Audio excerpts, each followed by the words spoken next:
Dinner with my alien lover's family took a wild turn. The shuttle rattled like a caffeinated tin can as it broke through the atmosphere of Verlia, jolting Leo so hard he bit his tongue for the third time that descent. He clung to the padded safety harness and muttered to himself, first contact with the in-laws nailed it by way of orbital whiplash and minor self-mutilation. Across from him, Syria sat with her usual radiant calm, long ears flicking gently as the ship's turbulence trembled around them. She glanced at Leo with a mischievous sparkle in her eyes. "Still alive, Earthman?" "Barely," Leo grumbled. "Does your moon always try to kill its visitors on entry, or is this a special welcome package for boyfriends?"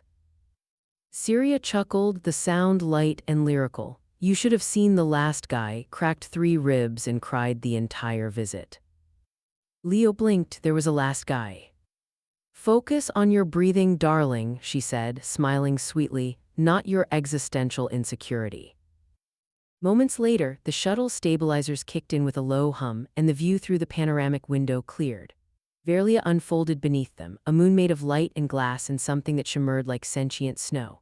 Iridescent towers spiraled out of crystal forests, rivers of liquid opal curved through floating islands, massive bioluminescent fauna crawled lazily through gravity fields that made no logical sense. Leo had once spent 4 months on Titan debugging a mining AI that thought it was a toaster. Verlia, by comparison, looked like a dream someone had after licking a supernova. "Home," Syria murmured. Leo swallowed. "It's stunning." "It's also a little loud," she added as they descended toward a towering crystalline spire pulsing in time with a deep bass-like vibration. "That's my family's dwelling. The building's empathically reactive. Don't say anything too snarky or the walls might sulk."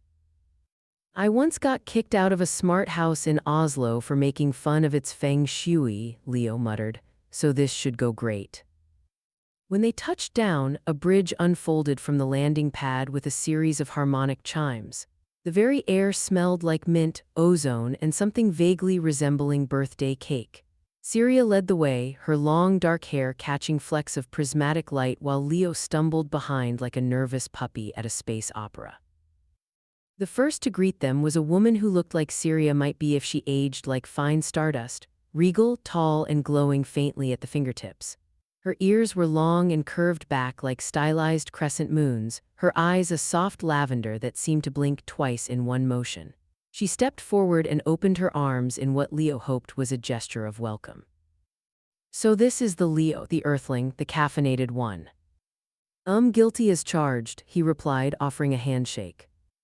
She stared at his hand like it had just insulted her pet. Syria stepped in. "Mother, this is how humans greet. It's charming." "It's unsanitary," her mother muttered, but took his hand anyway. "I am Miel of the House of Echo. You may call me Miel if you earn it." "Great, looking forward to that potentially threatening arc," Leo said under his breath.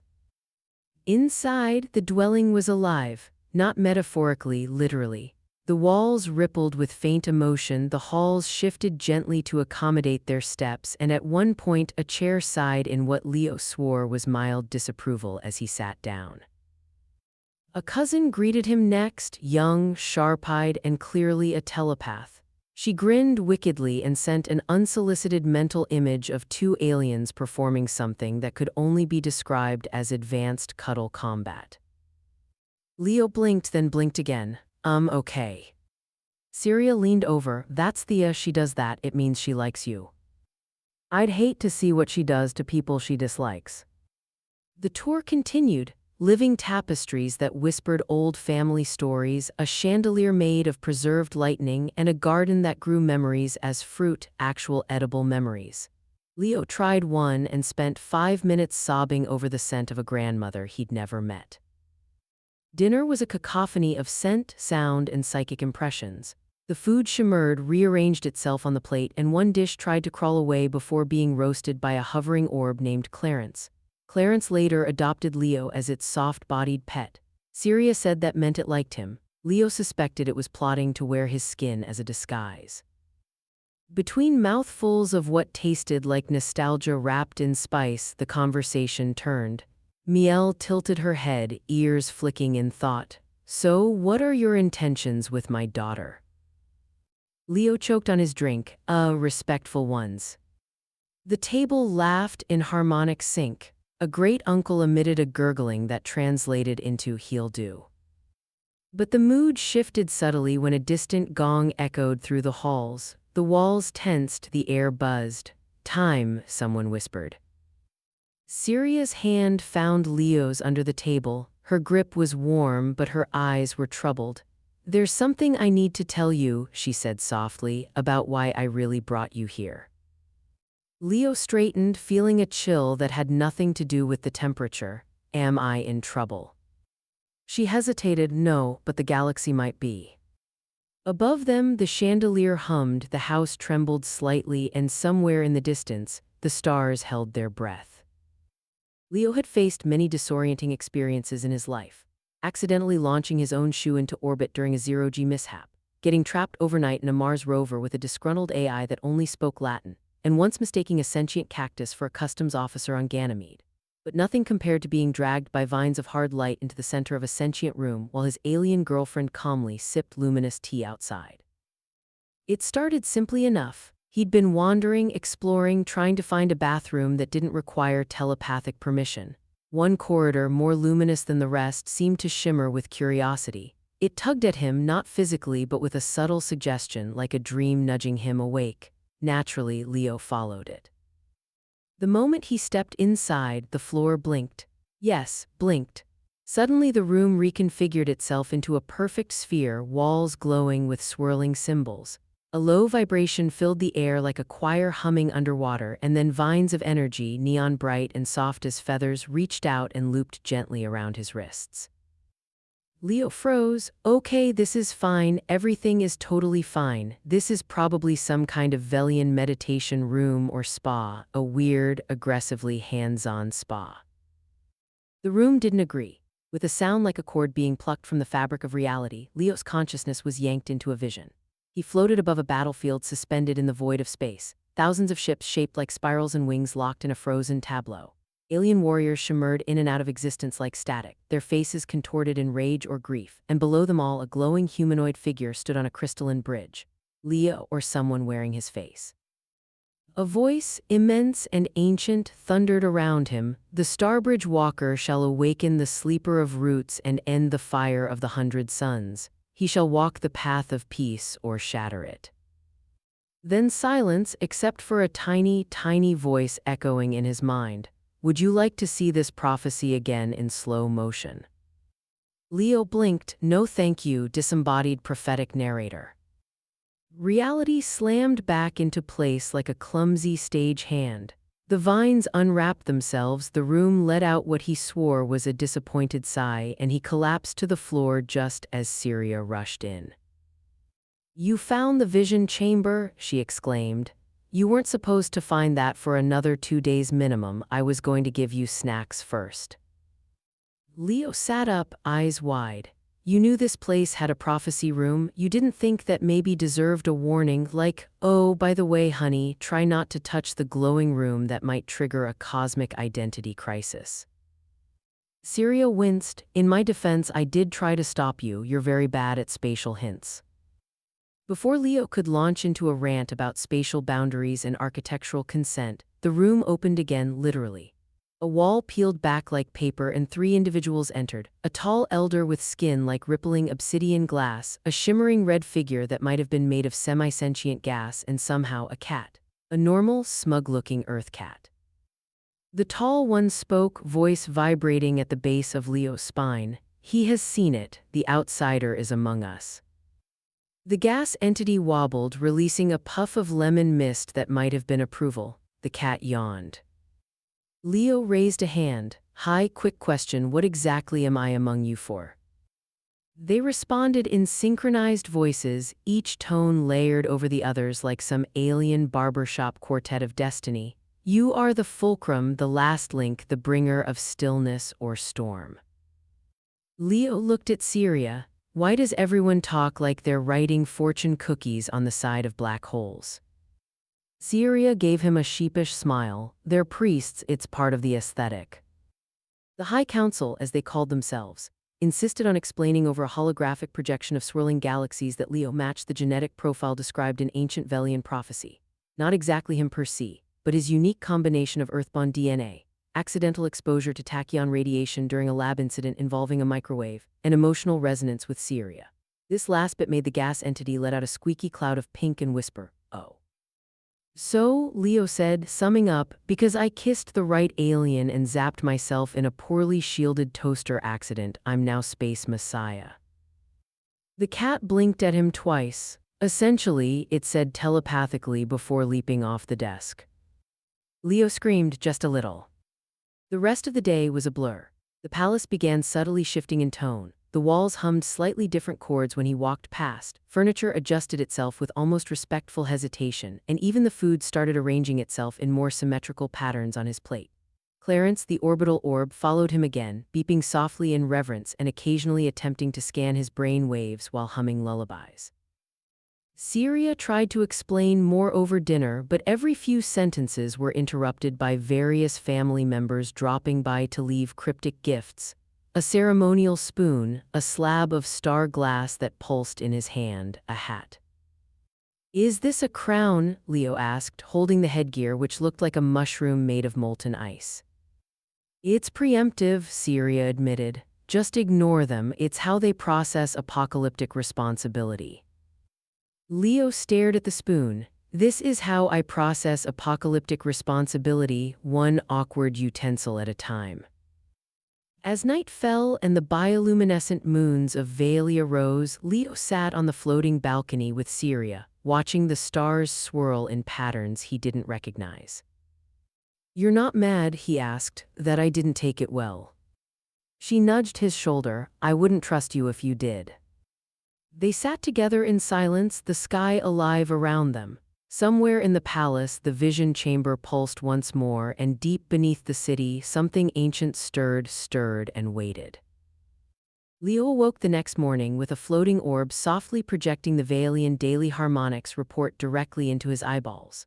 The report, narrated by what sounded suspiciously like a tipsy opera singer, informed him that today's emotional atmosphere was vibrantly skeptical. Solar winds were frisky, and root quakes were unlikely unless provoked by heavy dancing or existential dread.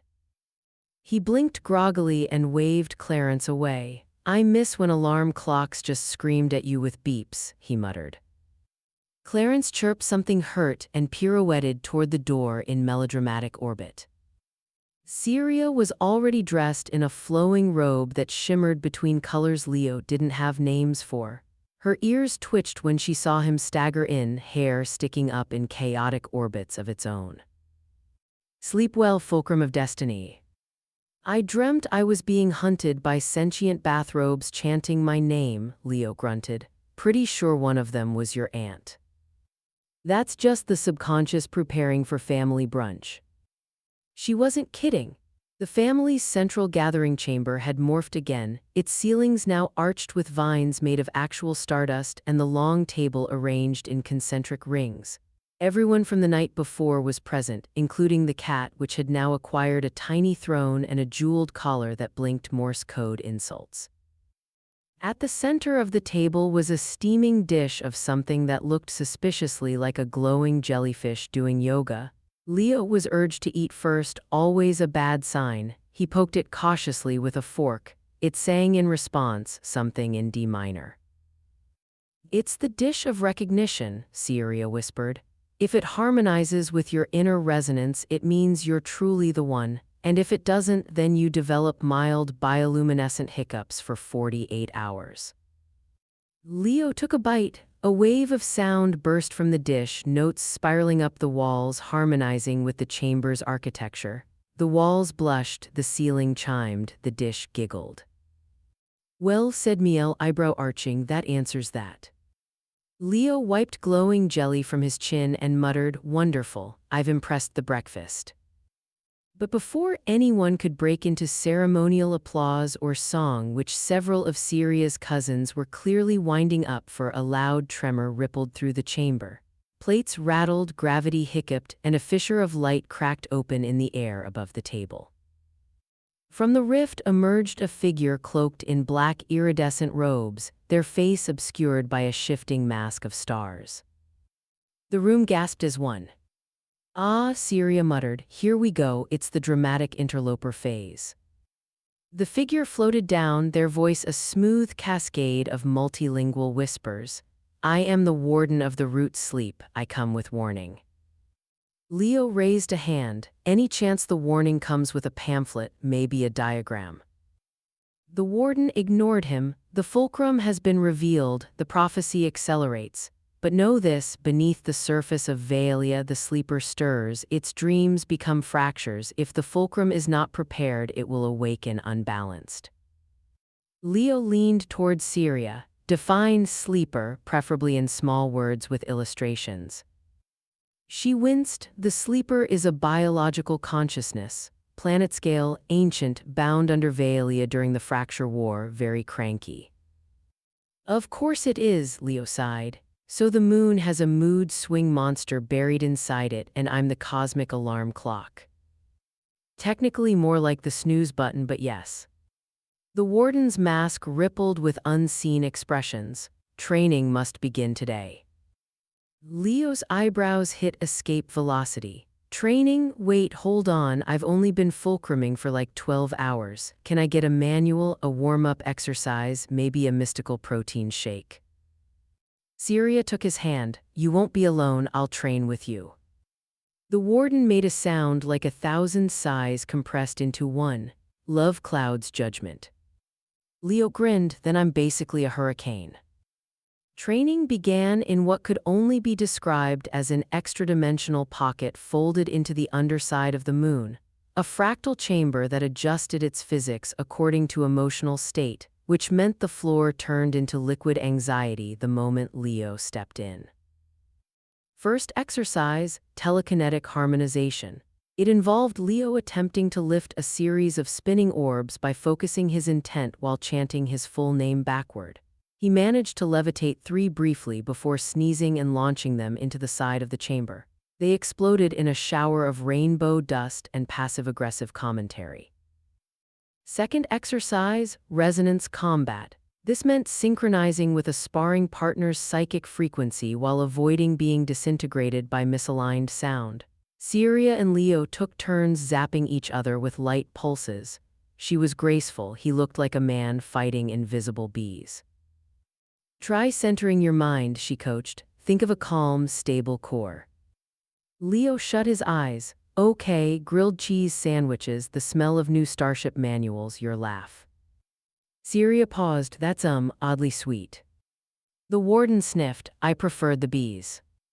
By the end of the day, Leo's muscles ached in places he didn't know existed. He smelled like burnt ozone, and his eyebrows were faintly glowing from an energetic feedback incident. But something in him had shifted, not certainty, not mastery, but a sense, fragile but forming, that maybe, just maybe, he could do this. That night, as the moons pulsed gently overhead and Valia whispered its old songs through the wind, Leo lay beside Syria and stared at the stars through the ceiling. "You okay?" she asked, fingers brushing his. "No," he said, "but I think I'm becoming okay, which is probably more important." Far beneath them the sleeper stirred again. This time it smiled. Leo had never expected the words "interstellar diplomacy field trip" to become part of his romantic getaway, but that's exactly what the day's itinerary called for. He was outfitted with what the Velians cheerfully called a formal encounter exosuit, which had approximately 4 million glowing circuits, 0 instruction manual, and kept trying to recalibrate itself every time he scratched his nose. "Just let it sink," Syria said, smoothing down the star-threaded collar of his suit. "It needs to read your electro-emotional currents." "I think it just tried to read my dreams, my internet history, and my cholesterol level." "You do eat a suspicious amount of fried asteroid snacks." The exosuit, now pulsing in calming shades of cerulean, adjusted his posture automatically, pulling his spine upright and tucking in his chin in a way that made Leo feel like he was being puppeteered by someone with high social standards. He took a deep breath, which the suit interpreted as readiness, and promptly activated its diplomatic greeting subroutine. His right arm lifted in a smooth arc and gave a gesture that looked like a cross between a salute and an interpretive dance move.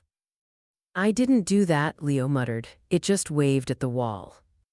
Syria gave him a peck on the cheek. You're doing great, Fulcrum. They were headed to the neutral commune of Growlix 7, a station ship the size of a small continent orbiting Verlia's binary sister planet. Growlix 7 was home to dozens of species, most of whom had only recently stopped trying to diplomatically disintegrate each other over mining rights and snack food nomming conventions. The goal, apparently, was to introduce Leo, the prophesied fulcrum, to the broader galactic community without causing a mass panic, an interspecies Twitter meltdown, or an unsanctioned coronation. The approach was beautiful. As their ship coasted toward the docking ring, Growlix 7 unfolded its solar sails like an immense metal flower catching the pale light of two suns. Entire parks bloomed along its spine, artificial oceans sparkled with flying fish that ran on kinetic poetry, and a choir of floating crystalline birds serenaded arrivals with something that sounded suspiciously like an alien remix of Bohemian Rhapsody. Leo clutched the armrest. Syria, if I have to give a speech, I swear I'll hyperventilate and faint into a diplomatic fern. There are no ferns, only the sentient moss of Council Grove. It's very judgmental. Great, no pressure. They disembarked into the welcome concourse where an audience of several hundred representatives waited in ceremonial silence. A six-legged ambassador wearing a bubble helmet nodded gravely. A photosynthetic creature bowed, emitting the scent of mint and mild alarm. A trio of humanoid beings who appeared to be made entirely of reflective ice raised their arms in synchronized greeting. Leo stepped forward. His exosuit adjusted his posture again, then projected a small holographic translator bubble over his head. It buzzed, clicked, and finally produced a smooth voice. Greetings, highly esteemed and biologically diverse council. I am Leo, citizen of Earth, reluctant prophecy magnet, and recently ordained breakfast dish whisperer. A beat of stunned silence. Then somewhere near the back, a being that resembled a floating jellyfish made a sound that could only be described as a chuckle. A ripple of laughter followed, polite, curious, and more genuine than Leo expected. He took the opening. I've only recently found out I'm destined to either save the galaxy or mildly inconvenience it into chaos. Honestly, I'm still figuring out how to aim the prophecy, but I come with no weapons, no agenda, and only a faint understanding of how not to offend the sentient chair I accidentally sat on earlier. The chair, which had indeed yelped earlier during his pre-meeting rehearsal, gave a low buzz of forgiveness. I'm not a warrior or a prophet. I'm an engineer who fell in love with a woman who has excellent taste in snacks and questionable taste in travel destinations. Syria, listening from the side with crossed arms and a smirk, pretended to be offended. Leo continued, gaining momentum. I believe we all want peace, or at least fewer awkward holiday meals where someone accidentally declares war with a toast. If I'm the fulcrum, I want to balance things, not because I think I'm chosen, but because I think it's the decent thing to do, and I've always liked fixing things.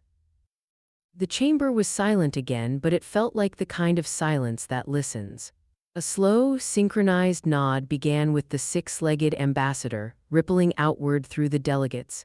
Even the sentient moss of Council Grove quivered in what Leo hoped was approval rather than indigestion. Afterward, as they walked through the holographic gardens of the station, Leo collapsed onto a floating bench that reclined mid-sigh. Well, he said, I think I just emotionally negotiated with a photosynthetic hive mind and got approval from telepathic mold.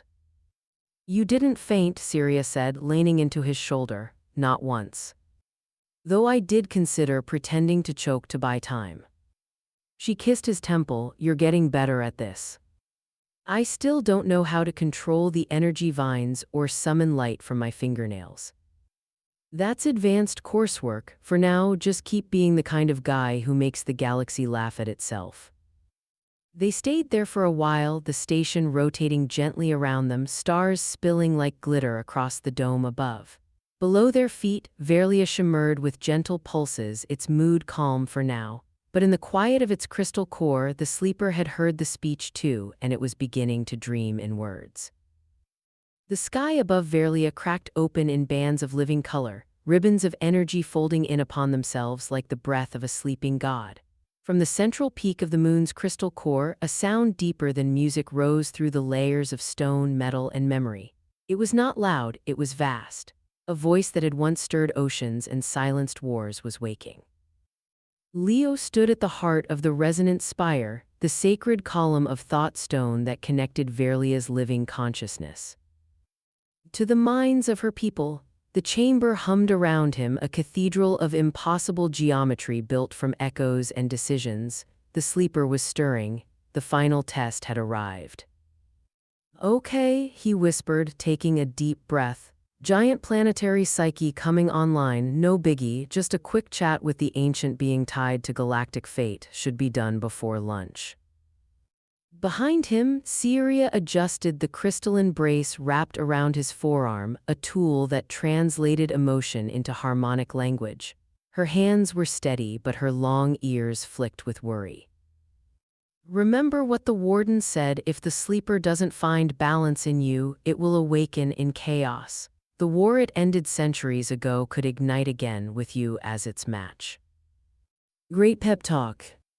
"But," she added, leaning in, "you're not alone, you have me, you have my family, even the ones who still think humans evolved from toaster ovens. You've got Clarence, who now considers himself your emotional support drone." The little orb hovering beside them chirped proudly and played a brief montage of Leo tripping during training, set to upbeat alien jazz. Leo squared his shoulders. "Let's go balance the unbalancable." The chamber shifted as he stepped into the central circle. Light exploded upward, coalescing into a vast silhouette, the sleeper's consciousness. It took no single form, but its presence felt like looking into a mirror made of stars and dreams. Its voice, when it came, was thunder made of thought. "You are the fulcrum." "I guess I am," Leo said, arms at his sides, "though if this is some sort of cosmic job interview, I wasn't told about the dress code." "You carry the paradox, you are outsider yet beloved, mortal yet central, harmony yet chaos." "I'm also a terrible dancer and allergic to space peaches. Shall we move past the poetry?" The sleeper rumbled with what might have been amusement. "Why do you seek to balance what should not be disturbed?" "Because I've seen what happens when no one tries," Leo said, stepping forward. "I've seen families divided, cultures misunderstood, and galaxies torn by pride. I've felt what it means to be out of place, but I've also learned that the weirdest pieces sometimes hold the whole thing together."